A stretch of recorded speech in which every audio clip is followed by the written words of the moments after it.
Every now and again I'll be scrolling around the interwebs and I come across a video from these brothers. Who painted the Mona Lisa? DaVinki? You might remember the DaVinki twins, who became popular after their ever so annoyingly catchy viral vine back in the day. While I never thought them to be actually annoying, kinda charming if anything, though I never thought the rest of the internet would be so on the same page. Not something people online tend to do, but no matter how many reposts of them scroll past my feed, no matter the context, the era, or even the platform, the top comments were always the same. No, I mean literally the exact same. I have always been such a big fan of the DaVinki twins. Their videos make me happy every single time. Keep being amazing. Word for word, different users, different videos, exact same comments. Under every single video. What is this? What is going on? Are you having a laugh? A bit of a renaissance? Is it just bots repeating the same messages? Or is there actually something a bit more dramatic going on?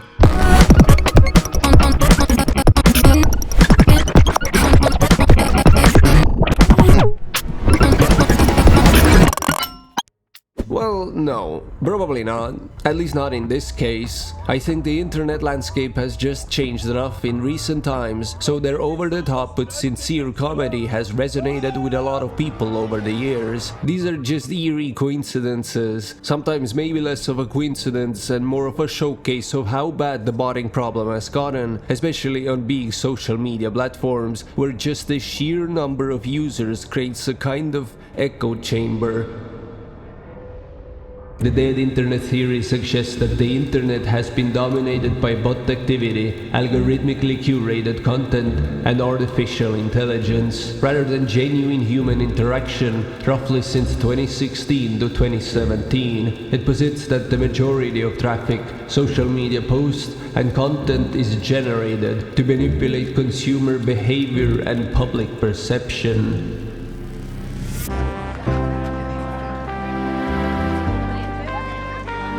In old school RuneScape, you can do a variety of different activities, and seeing as this is a massively multiplayer online game, you're often met with other adventurers along your journeys, and sometimes you just gotta wonder if Milkman69 is even a real player. Actually, if you've been following this side of the gaming scene, you might know exactly how bad the botting problem has gotten in this game in particular. The entire market is built on the fact that bots always have and always will continue to exist. I mean, even the company stocks look better because of the inflated player base numbers. What is there not to love? About 1 million memes later, and these bald out-of-fashion dudes are so ingrained into the game that sometimes you forget they're even there. You're going through the exact motions I just described, and suddenly realize that none of the people around you are, in fact, real people. You're all bots. You're all bots. They're all bots. The theory's exact origin is a bit difficult to pinpoint, as academic literature struggles to capture the phenomena related to online subcultures and conspiracy theories. But in 2021, a post titled Dead Internet Theory, Most of the Internet is Fake, was published onto the forum Agora Road's Macintosh Cafe by some user named Illuminati Pirate, claiming to be building on a previous post from the same board by Wizard Chan. What are these names? And marking the term spread beyond these initial image boards. Nowadays, I see the term mostly used to joke around, but with the internet and especially the content creation side of it evolving in a direction unforeseen to the likes of mortal men, the ideas behind this terminology feel more true than ever before. How many fingers do you have? Do you know how many fingers you have? Can you please go ahead and count your fingers for me? Okay, let's do it together then. Here we go. 1, 2, 3, 4, 5, 6. Get him, he's an imposter!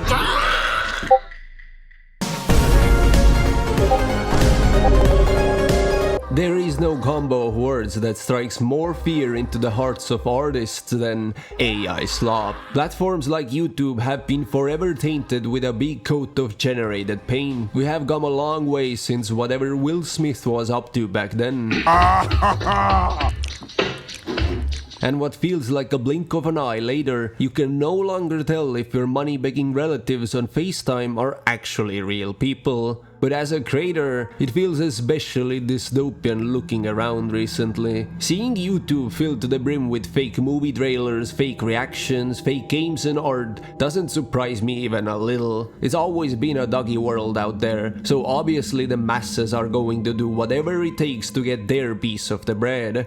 But walking down the streets and seeing the bus stops, walls of supermarkets, and sides of trucks all be filled with very obvious AI ads by some of the biggest companies in the country, it's a bit disturbing, if anything. They are now trying to colonize every minute of your life. That is what these people are trying to do.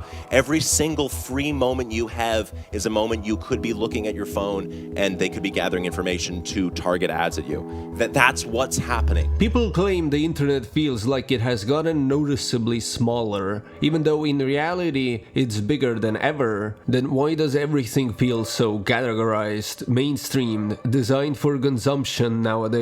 It really does feel like an enormous mall. You know, the clothes are over that way and the bookstore is somewhere along this alley, but there's about 1 million billboards standing between you and where you actually wanna go. There's even that sales dude standing there that just pops up and you gotta try like 3 different things to make him stop. Whatever you do, please do not look at my story. Oh. I mean, there are layers to even that analogy. The moment the big companies figured out how to monetize every aspect of your boring day-to-day life, it's been downhill since. Even if you use ad blockers, the structural design that goes on behind the scenes has been changed forever. Every cookie you accept curates your search results, and every kind of ad surrounding it just a bit, each and every time you click. The idea of what and why the internet even is hasn't been the same for a while now, and if the paranoid redditors are anything to go by, then it never will be again. Nah, shit. You win, Mr. Algorithm, you fucking win, alright? Well, you did create a platform with a monetary incentive for people to spread misinformation. Sorry if I hurt anybody's feelings. Frankly, there's a lot of disturbing detective work over on various subreddits detailing all the different ways bots are maliciously invading your comfy corners of the internet. Back editing YouTube comments after the graders already liked and replied. To replace it with ads? Check. Karma farms to do God knows what on those not safe for work subreddits? Check. Real fake people who pretend to know you in hopes of getting doxing info out of you? Checkity checky check. Then again, compared to what actually invades your video feeds these days, all of this botting shit is merely the tip of the iceberg. Thankfully, not everybody is just sitting idly as the world freezes over. There are countries and congresspeople who have pushed for new legislations regarding AI-generated content. For example, the European Union's Artificial Intelligence Act is now in force and represents one of the first comprehensive legal frameworks regulating AI across most sectors. It includes obligations around transparency, accountability, with more detailed rules rolling out over the next few years. This has caused global video hosting platforms like YouTube to introduce new settings for content that is machine-generated or manipulated to be clearly labeled, including deepfakes and other kinds of synthetic slop. Man, he's talented. And I said, that's AI, man. Speaking of YouTube, whenever I think about the topic, there's one video that just instantly rushes back into my memories. A little minute-long video called The Best Comment Section Ever by the man, the myth, the legend himself, Jacksfilms, where he shares his little run-in with a certain comment section of a random gif he found online. There were hundreds of comments all having their own little discussions, jokes were thrown around, friends were made, and all that. by the same exact account that posted the original GIF in the first place. This random internet stranger had created an entire fake community under his own post, which at a glance looks quite silly, but if you were to imagine that what if all of these users actually had different usernames and profile pictures, but underneath were still just the same algorithm trying to blame make-believe? No. And oh, what a shame it would be if you realized that's literally what's happening online.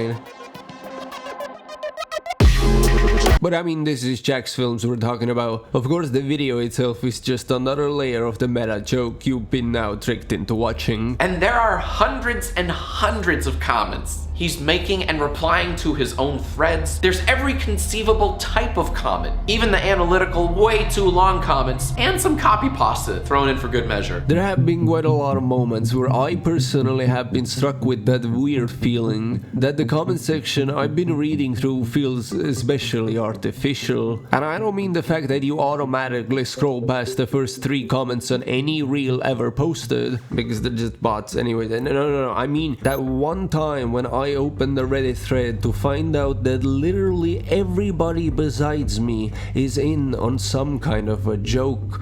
Was it the typo in the original post? Was it something on the news? Or am I really just missing something here? These inside jokes on Reddit aren't even that rare to come by. The upvote filtering system makes it really look like everybody is playing their part. But if encountered by a sleep-deprived, unsuspecting Redditor at 3 AM, it sure can bring the reality crashing down for a second.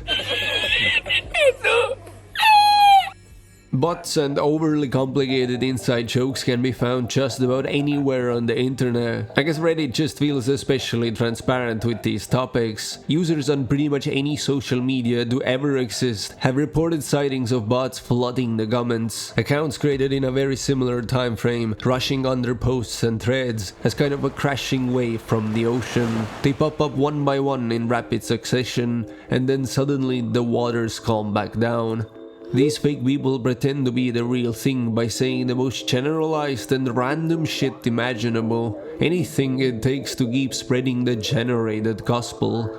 And afterwards, that is directly following, I want to talk to you about something even bigger, namely... I mean, just a couple of weeks ago, an AI-generated image of Tom Holland and Zendaya's wedding generated over 10 million likes on Instagram. How many of those do you think were bots? Like, genuinely, leave your predictions below, I'd love to know your guesses. There was even that one controversial study by the University of Zurich, where researchers unleashed thousands of bots specifically designed to imitate real users, all while targeting one single subreddit in particular. There was quite a bit of backlash actually. The accounts were all banned in the end, but not before garnering a small buttload of karma. By the year 2025, AI will replace 95% of artists, rendering your profession in existence pointless and your question obsolete, thread-locked. Wired reported that even the Reddit moderators were complaining about the sharp rise in AI-generated posts, sometimes estimating a huge percentage of new submissions may be generated, that the mods just simply can no longer tell the difference between some of the real and AI content. And all of these bots aren't making the matter better. It's just layers upon layers of fake people making fake comments about fake content. It's the motherfucking Matrix, baby! The Matrix is a computer-generated dream world, built to keep us under control in order to change a human being into this. A 2025 chapter in the book Market-Oriented Disinformation Research described the theory as having a weak and a strong version. The weak version of the theory says that there is a group of elites using bots to shape public discourse, while the strong version of the theory says that society itself collapsed because of some catastrophic event, and some entity is keeping people connected to the internet to disguise this reality. The idea of doom-bringing aliens using the internet itself to keep up their facade is fascinating. Imagine being probed on board the mothership while you have to watch Italiano Brain Rottarino. What the hell? There are plenty of movies, shows and games where this extreme version of the theory has been brought to life. From the previously mentioned Matrix to movies like The 13th Floor and Steven Spielberg's Artificial Intelligence. Shows like Westworld or games like Zoma, they all have that striking sense of revelation, followed by the deepest of sorrows, as these characters and viewers alike realize that none of what they saw and heard was even real. In case I don't see ya, good afternoon, good evening, and good night. But no movie does this theory more justice than 1998's Dark City. In this gothic sci-fi action brawler, humanity is on the brink of... Wait, hold up. You've all been lied to. It is all a big lie. The people, the buildings, the sunlight, none of it's real. You're not even real, Mr. Murdoch. And they're coming for you, so you better move, and fast. While The Matrix from the following year is what people prefer to remember, it's Dark City that follows this path even more closely. No simulations needed, we're doing it the old school way. The Squeeds were always presented as a faceless force too big to ever take down, but the strangers are literally searching for what makes up a human soul. So the movie takes moments out of its runtime to explain exactly those themes and ideas. They extracted what was in us, so they could store the information, remix it like so much paint, and give us back new memories of their choosing. But they still needed an artist. Love that transcends lifetimes, determination unrivaled by other species, the ability to give absolutely zero shits while the elites poison your tea. Now that's what it means to be human, and if those errors of nature ever start looking a little too systematic online, just know the person you're arguing with might just be a program designed entirely to rage bait you into a never-ending supply of engagement, so they can, you know, study you.